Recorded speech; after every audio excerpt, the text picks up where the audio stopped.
രാജ്യത്ത് ഏറ്റവും കൂടുതൽ വോട്ടർമാരുള്ള രണ്ടാമത്തെ സംസ്ഥാനമാണ് ബീഹാർ. കഷ്ടിച്ച് 1 മാസം മാത്രമാണ് വോട്ടർ പട്ടികയിൽ പേര് ചേർക്കലിനായി തെരഞ്ഞെടുപ്പ് കമ്മീഷൻ അനുവദിച്ച സമയം.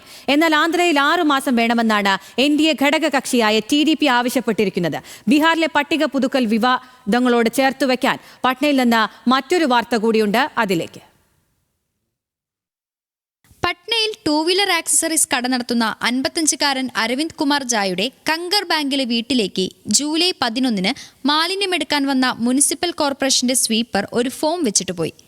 തെരഞ്ഞെടുപ്പ് പട്ടികയിൽ പേര് ചേർക്കാനുള്ള ഫോം പൂരിപ്പിക്കാൻ സഹായിക്കേണ്ടതും പൂരിപ്പിച്ച ഫോം തിരികെ ലഭിച്ചുവെന്നതിന് റെസീറ്റ് നൽകേണ്ടതും ബൂത്ത് ലെവൽ ഓഫീസറാണെന്ന് തെരഞ്ഞെടുപ്പ് കമ്മീഷൻ നിർദ്ദേശമുണ്ടായിരിക്കെ ബീഹാറിൽ പലയിടത്തുമുള്ള യാഥാർത്ഥ്യം ഇതാണ്.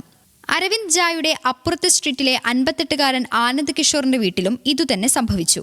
തികഞ്ഞ ഗൗരവത്തോടെ ചെയ്യേണ്ട ഒരു കാര്യം ഇത്രയും അനാസ്ഥയോടെ കൈകാര്യം ചെയ്തെന്ന് പട്ന നിവാസികൾ പലരും പറയുന്നു. ബൂത്ത് ലെവൽ ഓഫീസറായ മഞ്ജു ദേവിയെ ഈ പ്രശ്നം നാട്ടുകാർ അറിയിച്ചു. കാര്യം ശ്രദ്ധയിൽപ്പെട്ടില്ലെന്ന് പറഞ്ഞ് കൈമലർത്തിയെന്ന് ആനന്ദ് കിഷോർ പറയുന്നു. തലസ്ഥാന നഗരമായ പട്നയിൽ ഇതാണ് അവസ്ഥയെങ്കിൽ ഗ്രാമങ്ങളിലെ പട്ടിക പുതുക്കൽ എങ്ങനെയായിരിക്കുമെന്നതാണ് ചോദ്യം.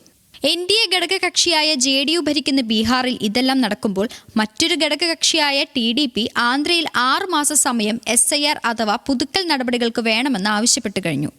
വിശദമായ മെമ്മോറാണ്ടം കേന്ദ്ര തെരഞ്ഞെടുപ്പ് കമ്മീഷന് TDP സമർപ്പിക്കുകയും ചെയ്തു. 6 മാസം കൊണ്ട് പിഴവില്ലാതെ വോട്ടർ പട്ടിക പ്രസിദ്ധീകരിക്കണമെന്നാണ് TDPയുടെ ആവശ്യം.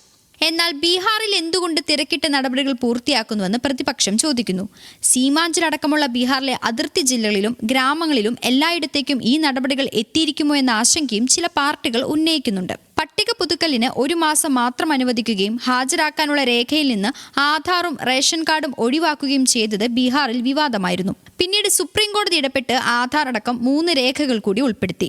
7.89 കോടി വോട്ടർമാരുണ്ടായിരുന്ന ബീഹാറിൽ 83.66% പേർക്ക് പുതുക്കൽ ഫോം വിതരണം ചെയ്തെന്നാണ് കമ്മീഷന്റെ അവകാശവാദം. ജൂലൈ 25-നകം അപേക്ഷ പൂരിപ്പിച്ച് നൽകണമെന്നാണ് ജനങ്ങൾക്കുള്ള നിർദ്ദേശം.